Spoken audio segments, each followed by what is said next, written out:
out-of-body experiences are something that bring a lot of people as a gateway into spirituality. I meet a lot of people who decided to learn anything about spirituality and mysticism and magic because they were intrigued by the idea of an out-of-body experience. And I have had many, everything from lucid dreaming to doing shamanic journey circles to astral projecting. I have experienced them all. So I thought I would share with you guys a little bit today about out-of-body experiences and give you a little tip on shamanic journeying. Hello everyone, and welcome back to another video. I'm Ann Blackwood, your Silicon Valley Sage Sister, here to bring consciousness to the forefront of your daily life to make life a little kinder and simpler. So, as I said, I've experienced everything from lucid dreaming to shamanic journeying to actual astral projecting, and I thought I would tell you a little bit about the out-of-body experiences that I've had in my life, because some of them are like what people think they are, and some of them are very much quite not. And the more and more I get deeper into my spiritual practices, get deeper on my spiritual journey, the more I have out-of-body experiences without even trying. I've talked about the universal shifts I've experienced in my life in another video, and that's just one version of an out-of-body experience that I've experienced, although I didn't really talk about the out-of-body part feeling in that video, but those come along with a very interesting out-of-body experience as well. So lucid dreaming, we'll start with that. I, a long time ago, started recognizing as I was dreaming that I was dreaming, and started realizing that I could control my dreams mostly just because I wanted to wake up. And so I started realizing if I just submitted, coincidentally enough, to whatever I was running from, I could wake myself up. And then eventually I got so good at it that I could wake myself up at any time for any reason. And the interesting part about that is I can feel in my body as it's happening. It's like I build up an energy inside of me and then like release it like an explosion. I can physically feel this like buildup of energy that gets released as I come back to consciousness. And I always thought that was very interesting because I don't just wake up at this point. Although I can wake myself up at any time, it requires this buildup of energy that's released to do so at any time. I, for years, attended a shamanic journey circle up until a couple of years ago. You know why. They stopped having them. Where monthly, I would attend a shamanic journey circle. And for those of you who don't know what that is, in shamanic traditions, as well as some non-shamanic traditions, there is the belief, as I've said in another video, that we coexist amongst three other dimensional worlds: the upper world, middle world, and lower world. And so in a shamanic journey, you, with your eyes closed, meditate and travel to one of those worlds with your spirit guide to, basically it's a form of divination, to seek guidance, to gain knowledge from your spirit guides and from the spirits in one of those three worlds. And you can choose which world, which dimension you're going to go to, or you can let yourself be taken on a journey to whatever dimension or world your spirit guides want to take you. And when we get to the end of this, I'm going to give you guys a little tip on how to start a shamanic journey. But basically, you do this to someone drumming, and having someone drumming live is the best way to do that. That was why we held our shamanic journey circles once a month was so that we could all get together and have someone actually drum live for us. But you can do this, although not quite as effective, with a soundtrack of just someone beating a drum. And it's fantastic. I absolutely miss it.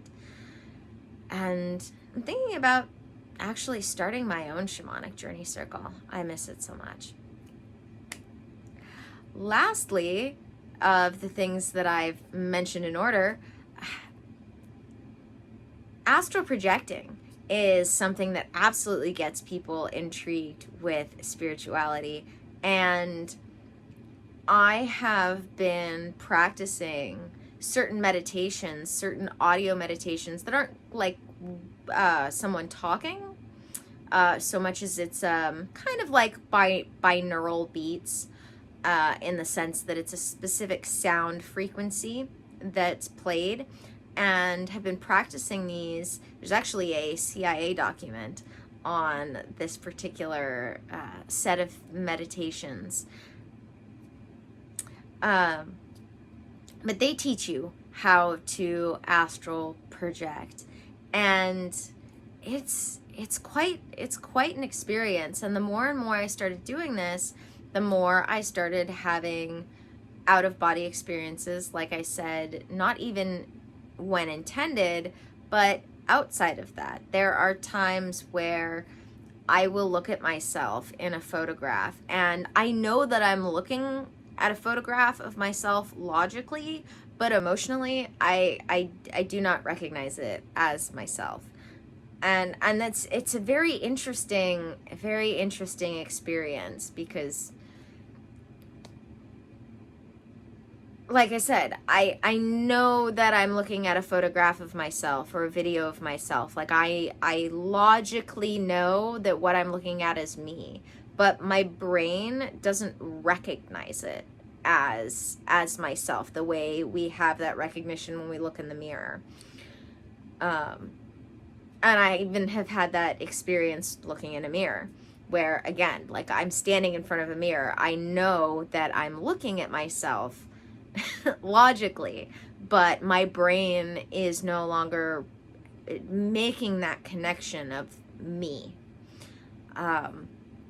As well, there are times where I will just have these moments of sort of this out-of-body experience where I'm still in my body, but kind of like when I'm looking at myself in the mirror or looking at a picture of myself, I just have these moments of distance where my brain just and my spirit sort of disconnect, and there for a good handful of seconds I will just have this moment of realization of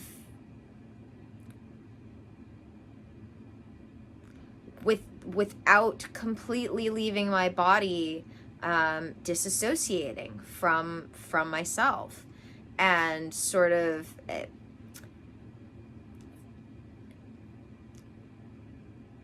it's sort of a moment of like, wow, this is my life. It's sort of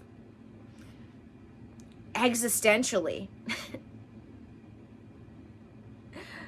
is a moment of realization, but I can feel the sort of physical distance, separating from the ego, the spirit sort of separating from the ego of the mind and the brain. And like I said, the more and more I study, the more and more I learn these different spiritual techniques, the more and more I experience these out-of-body experiences on a regular basis. And it is just absolutely fantastically exciting. Exciting is definitely the word for it. So, as promised,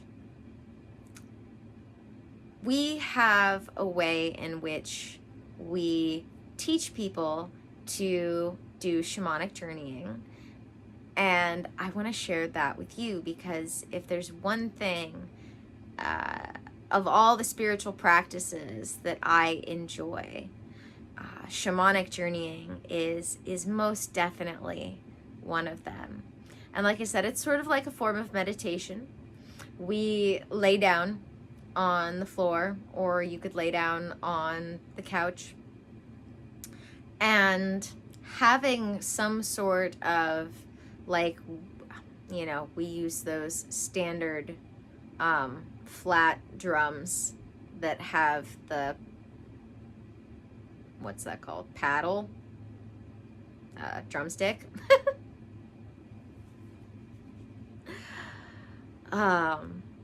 But you could do shamanic journeying with a favorite binaural beat or meditation music. Although I would definitely recommend trying it with a drum track if you can find one. And so in order to shamanically journey, all you have to do is lay down and close your eyes. And the way we teach people is you want to summon your spirit animal. So if you don't already have a spirit animal, you definitely want to go ahead and do a meditation to find your spirit animal. Maybe that's what I'll make my next video, is a guided meditation for meeting your spirit animal. And so you summon your spirit animal after you've closed your eyes and laid down, listening to the sound. Summon your spirit animal, and you want to picture yourself in a forest by a stream, and you want to walk to that stream, and on that stream there is a canoe. And you and your spirit animal get into that canoe, and from there, once you've done that, you ask your spirit guides to please take you on a journey. You can ask them a specific question, you know, please take me on a journey to answer whatever that specific question is, or you can just ask them to take you on a journey to journey if you don't have a specific question. And off you'll go. And you might want to set yourself a timer. We often journey for 15 minutes. So if you can find music that's specifically 15 minutes long, so it'll cut out at the end of that 15 minutes, that's always a plus. Or like I said, you can set yourself a timer. I would recommend not using like one of those timer sounds that are like meh, meh, meh. You know, like often our phones have different sounds that we can use on our timers these days, where you can get, you know, a sound that'll be different from whatever it was you were listening to before, that tells you it's time to come back. And it's really as simple as that. And the more and more you practice, the more and more you'll start to understand, like dream interpreting, what these journeys mean. You might get straightforward answers. You might actually have people talk to you. You might just have, like dreams, something to interpret as far as visualizations. Shamanic journeying really is a vast landscape of different possibilities when it comes to how your spirit guides will actually share with you whatever it is you're looking to get out of it. But it is absolutely fabulous, and it's definitely a way I recommend learning to meditate as well. So yeah, that's my story, and I'm sticking to it. I've started saying that at the end of my videos. I don't know why. Thank you guys for joining me for another video. Thank you guys for for being here. Don't forget to subscribe if you haven't already. Don't forget to check out the links in the description. May the energies you serve always serve you well. And let's keep making our way through.